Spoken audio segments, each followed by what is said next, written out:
जय हिंद, वंदे मातरम। स्वागत है आप सभी का फ्री एग्जाम जो यूट्यूब चैनल पर। दोस्तों, अगर आप बिहार जीविका 2025 का एग्जाम देने वाले हैं तो ये आपके लिए शानदार प्रैक्टिस सेट होने वाला है, जिसमें हमने केवल उन्हीं प्रश्नों को शामिल किया है जिस प्रकार के प्रश्न आपके एग्जाम में पूछे जाएंगे।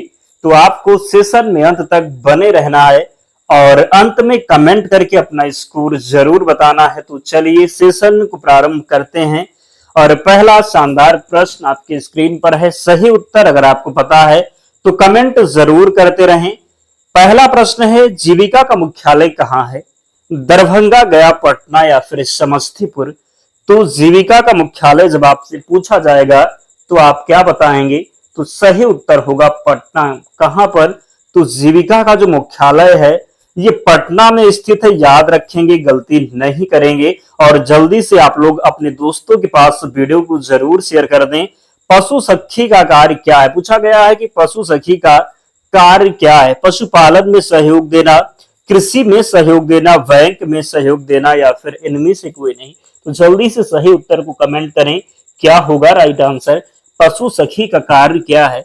पशुपालन में सहयोग देना, कृषि में सहयोग देना, बैंक में सहयोग देना, इनमें से कोई नहीं। तो पशु सखी दिया हुआ है तो पशुपालन ही होगा। तो पशुपालन में सहयोग देना राइट आंसर हो जाएगा। अगला है, एसएसजी की बैठक कितनी बार होती है? सप्ताह में 2 बार, सप्ताह में 3 बार, सप्ताह में 4 बार, सप्ताह में 1 बार? तो बताना है कि एसएसजी की जो बैठक है कितनी बार होती है। तो याद रखेंगे जो सही उत्तर इसका होगा 1 बार। कितनी?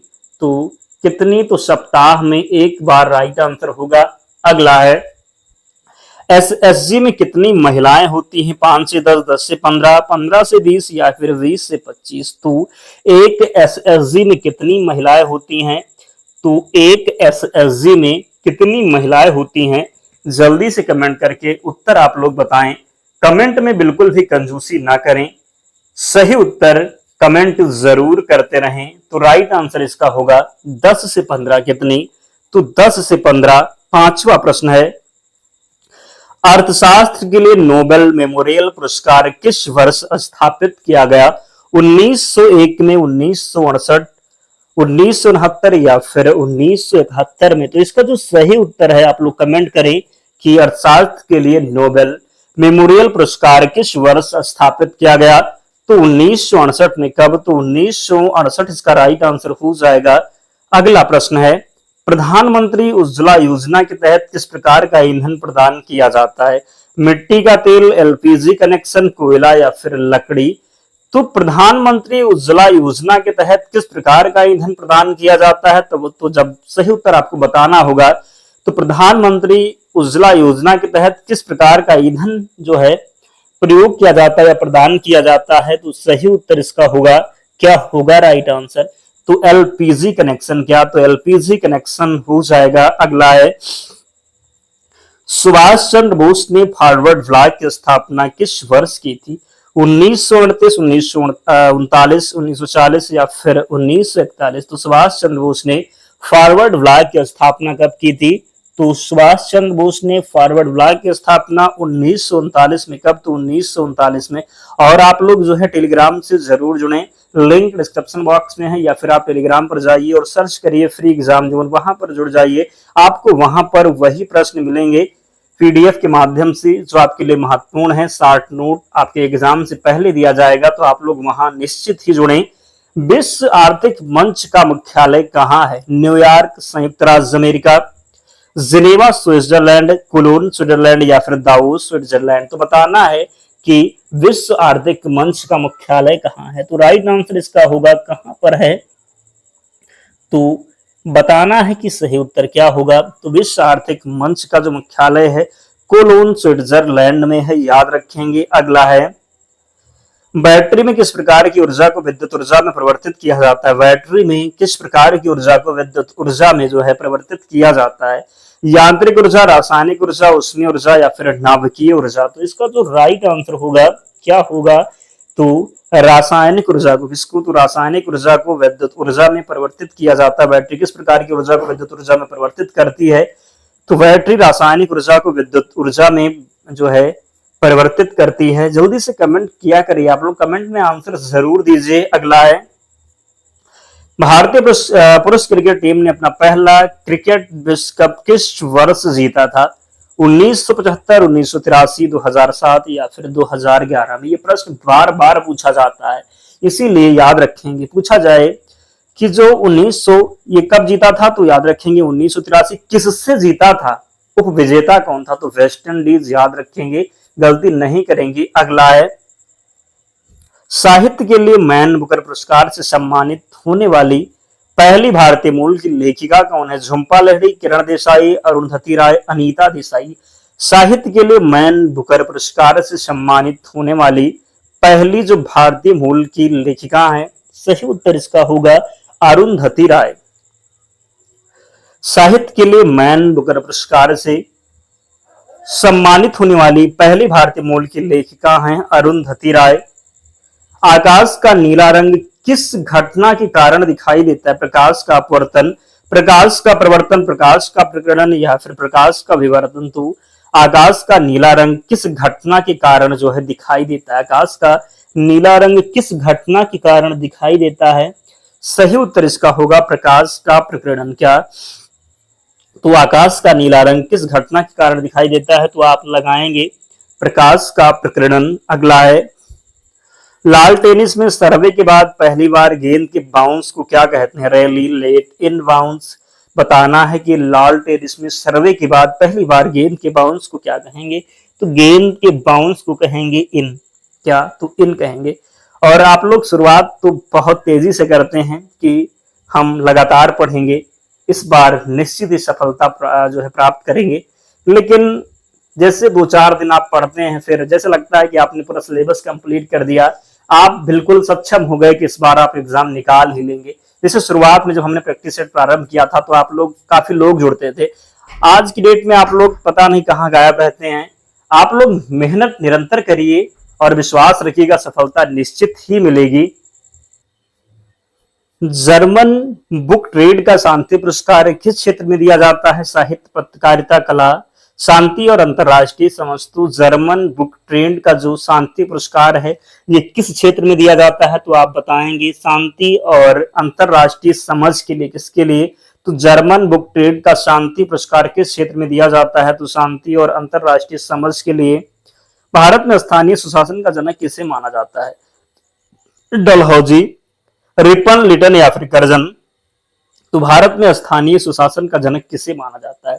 भारत में स्थानीय सुशासन का जनक रिपन को माना जाता है। किसे? तो भारत में स्थानीय सुशासन का जो जनक है, ये रिपन को माना जाता है। भारत में स्थानीय सुशासन का जनक रिपन को। बंगाल विभाजन किसके कार्यकाल में हुआ था? पूछा जाए तो कर्जन के कार्यकाल में 1905 में बंगाल विभाजन हुआ था। डलहौजी के कार्यकाल में जो है भारत में ट्रेन की शुरुआत हुई थी। कब? तो 1853 में। राज हड़प नीति किसने अपनाई थी? तो डलहौजी ने। ये सब याद रखेंगे। अगला है, किस उपकरण का उपयोग समुद्री गहराई मापने के लिए किया जाता है? सिस्मोग्राफ, सोनार, रडार या फिर एंडोस्कोपी? तो सोनार हो जाएगा। किस उपकरण का उपयोग समुद्री गहराई मापने के लिए किया जाता है? तो सोनार का प्रयोग करते हैं। अगला है, पहली बारकोड प्रणाली किसके द्वारा विकसित की गई? Norman, Joseph Woodland, John McCarthy, John Berger, David Radley? तो पहली बारकोड प्रणाली किसके द्वारा विकसित की गई? पहली बारकोड जो प्रणाली है नॉर्मल जोसेफ वुडलैंड के द्वारा विकसित की गई। अगला है, निम्न में से कौन कंप्यूटर के हार्डवेयर का हिस्सा नहीं है? सीपीयू, माइक्रोसॉफ्ट ऑफिस, मॉनिटर या फिर कीबोर्ड? तो निम्न में से कौन कंप्यूटर के हार्डवेयर का हिस्सा नहीं है? तो कंप्यूटर के हार्डवेयर का हिस्सा नहीं है माइक्रोसॉफ्ट ऑफिस, जबकि सीपीयू, मॉनिटर और कीबोर्ड हार्डवेयर का हिस्सा। हार्डवेयर मतलब जिसे आप छू सकते हैं, आसान है, गलत करेंगे नहीं आप। अगला है, एक कंप्यूटर प्रोग्राम जो पूरे प्रोग्राम को मशीन लैंग्वेज में परिवर्तित करता है, उसे क्या कहते हैं? Interpreter, simulator, converter, compiler? तो एक कंप्यूटर प्रोग्राम जो पूरे प्रोग्राम को मशीन लैंग्वेज में परिवर्तित करता है, उसे क्या कहेंगे? तो उसे कहेंगे कंपाइलर। क्या? तो कंपाइल कहेंगे इसको, कंपाइलर कहेंगे। क्या? तो एक कंप्यूटर प्रोग्राम जो पूरे प्रोग्राम को मशीन लैंग्वेज में परिवर्तित करता है, उसे कंपाइलर कहते हैं। अगला है, प्रधानमंत्री जीवन ज्योति बीमा योजना किस प्रकार की बीमा योजना है? स्वास्थ्य बीमा, जीवन बीमा, फसल बीमा, पशुधन बीमा। तो बताना है कि प्रधानमंत्री जीवन ज्योति बीमा किस योजना किस प्रकार की है। तो ये जो है ये किस प्रकार की है, तो याद रखेंगे जीवन बीमा है। क्या, तो जीवन बीमा है। अगला है बागवानी में संरक्षित खेती का क्या अर्थ है। खुले मैदान में खेती, ग्रीन हाउस या पॉली हाउस जैसे नियंत्रित वातावरण में खेती, केवल जैविक खेती, केवल फलदार वृक्षों की खेती। तो बागवानी में संरक्षित खेती का क्या अर्थ है, बागवानी में संरक्षित जो खेती है इसका क्या अर्थ है। तो ग्रीन हाउस, क्या, तो ग्रीन हाउस या पॉली हाउस जैसे नियंत्रित वातावरण में खेती। बागवानी में संरक्षित खेती का अर्थ है ग्रीन हाउस या पॉली हाउस जैसे नियंत्रित वातावरण में खेती। अगला है प्रधानमंत्री आवास योजना ग्रामीण के तहत लाभार्थियों को तकनीकी सहायता कौन प्रदान करता है। केवल लाभार्थी, ब्लॉक और जिला स्तर पर तकनीकी सहायता इकाइयां, केवल ठेकेदार, केवल ग्राम पंचायत। तो प्रधानमंत्री आवास योजना ग्रामीण के तहत लाभार्थियों को तकनीकी सहायता कौन प्रदान करता है। तो इसका सही उत्तर होगा क्या, तो ब्लॉक और जिला स्तर पर तकनीकी सहायता इकाइयां। प्रधानमंत्री ग्राम सड़क योजना के तहत निर्मित सड़कों के रखरखाव की जिम्मेदारी किसकी है। केवल केंद्र सरकार, संबंधित राज्य सरकार, केवल स्थानीय निवासी, केवल ठेकेदार। इसका सही उत्तर हो जाएगा क्या, तो याद रखेंगे जो राइट आंसर होगा संबंधित राज्य सरकारें। क्या, तो संबंधित राज्य सरकार। अगला है बिहार मुख्यमंत्री दलित महादलित उद्यमी योजना किस समुदाय के लिए उद्यमिता को बढ़ावा देती है। केवल अल्पसंख्यक, दलित और महादलित समुदाय, केवल अत्यंत पिछड़ा वर्ग, केवल सामान्य वर्ग। तो इसका राइट आंसर हो जाएगा क्या, तो दलित और महादलित समुदाय। क्या होगा, तो दलित और महादलित समुदाय। बिहार में मुख्यमंत्री अल्पसंख्यक छात्रावास योजना का संबंध किस विभाग से। शिक्षा विभाग, अल्पसंख्यक कल्याण विभाग, समाज कल्याण विभाग, स्वास्थ्य विभाग। तो बिहार में मुख्यमंत्री अल्पसंख्यक छात्रावास योजना का संबंध किस विभाग से है। तो याद रखेंगे इसका जो राइट आंसर होगा क्या, तो बिहार में मुख्यमंत्री अल्पसंख्यक छात्रावास योजना का संबंध किस विभाग से है। तो अल्पसंख्यक कल्याण विभाग राइट आंसर होगा। क्या होगा, तो अल्पसंख्यक कल्याण विभाग। बिहार मुख्यमंत्री बाल सहायता योजना के तहत वित्तीय सहायता प्रदान करने के लिए बच्चों को किस प्रकार से अनाथ होना चाहिए। किसी भी कारण से, केवल दुर्घटना के कारण से, कोविड-19 महामारी के कारण, केवल बीमारी के कारण। तो बिहार मुख्यमंत्री बाल सहायता योजना के तहत वित्तीय सहायता प्राप्त करने के लिए बच्चों को किस प्रकार से अनाथ होना चाहिए। तो इसका जो राइट आंसर होगा कोविड-19 महामारी के कारण। किसके कारण, तो कोविड-19 महामारी के कारण। दिल्ली को भारत की राजधानी कब बनाया गया। 1905, 1911, 1919 या फिर 1931 में। आसान है, कोई गलत नहीं करेगा। 1911 सही उत्तर होगा। अगला है भारत का सर्वोच्च खेल सम्मान कौन सा है। भारत का सर्वोच्च खेल सम्मान कौन सा है, बताना है आपको। सही उत्तर क्या होगा, भारत का सर्वोच्च खेल सम्मान कौन सा है। अर्जुन पुरस्कार, द्रोणाचार्य पुरस्कार, ध्यानचंद पुरस्कार, मेजर ध्यानचंद खेल रत्न पुरस्कार। तो भारत का सर्वोच्च खेल सम्मान कौन सा है।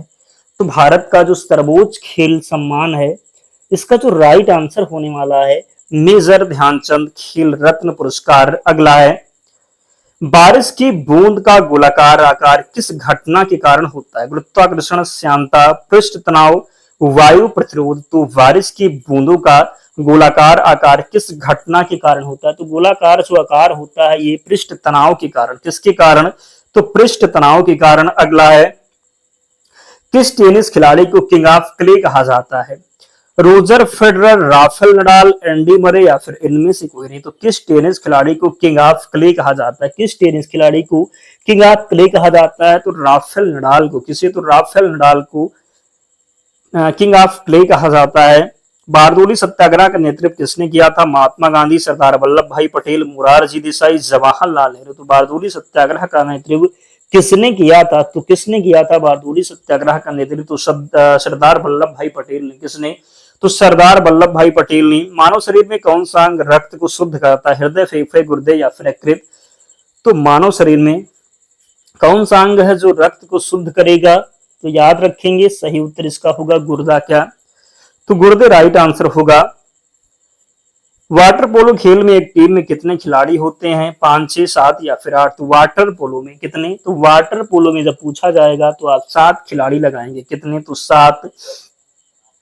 नेशनल यूथ अवार्ड किस क्षेत्र में दिया जाता है। खेल, समाज सेवा और राष्ट्रीय विकास, कला और संस्कृति, विज्ञान और प्रौद्योगिकी। तो नेशनल यूथ अवार्ड किस क्षेत्र में दिया जाता है? तो नेशनल यूथ अवार्ड दिया जाता है समाज सेवा और राष्ट्रीय विकास के लिए। अगला है डॉक्टर बाबा साहब अम्बेडकर अंतर्राष्ट्रीय पुरस्कार किस क्षेत्र में दिया जाता है? खेल, साहित्य, सामाजिक परिवर्तन और सशक्तिकरण, पत्रकारिता। तो डॉक्टर बाबा साहब अम्बेडकर अंतर्राष्ट्रीय पुरस्कार किस क्षेत्र में दिया जाता है? तो सामाजिक परिवर्तन और सशक्तिकरण के लिए। कौन सा जिला लाख चूड़ी बनाने के लिए प्रसिद्ध है? जमुई, पश्चिमी चंपारण, गया या फिर मुजफ्फरपुर। तो कौन सा जिला लाख चूड़ी बनाने के लिए प्रसिद्ध है? तो लाख चूड़ी बनाने के लिए प्रसिद्ध है मुजफ्फरपुर। क्या? तो मुजफ्फरपुर। अगला है एसबीएम का पूर्ण रूप क्या है? स्वच्छ भारत मिशन, स्वच्छ भारत मेकिंग, स्वच्छ भारत मैनेजमेंट या फिर इनमें से कोई नहीं। तो एसबीएम का जो पूर्ण रूप है ये स्वच्छ क्या होगा? तो स्वच्छ भारत मिशन। क्या? तो स्वच्छ भारत मिशन। अगला है भारत के संविधान में कितने प्रकार के आपातकाल का उल्लेख है? भारत के संविधान में कितने प्रकार के आपातकाल का उल्लेख है? तो 3 प्रकार के आपातकाल। कितने? तो 3 प्रकार के। बिहार में बकरी नादा नस्ल का वजन समान रूप से कितना है? 15 किलो, 20 किलो, 12 किलो या फिर 10 किलो। याद रखेंगे सही उत्तर इसका होगा 12 केजी। कितना? तो 12 किलो। ये सेकंड लास्ट प्रश्न था। तो जिसने भी अब तक लाइक नहीं किया जल्दी से लाइक जरूर करें, चैनल को सब्सक्राइब करें। और आज का अंतिम प्रश्न है भारत के प्रतीक की आधार प्लेट के नीचे खुदे शब्द सप्तमी जयते किससे लिए गए हैं? मुंडक उपनिषद, सामवेद, भगवद गीता या फिर ऋग्वेद। राइट आंसर होगा मुंडक उपनिषद। क्या? तो मुंडक उपनिषद इसका राइट आंसर होगा। 40 प्रश्न थे।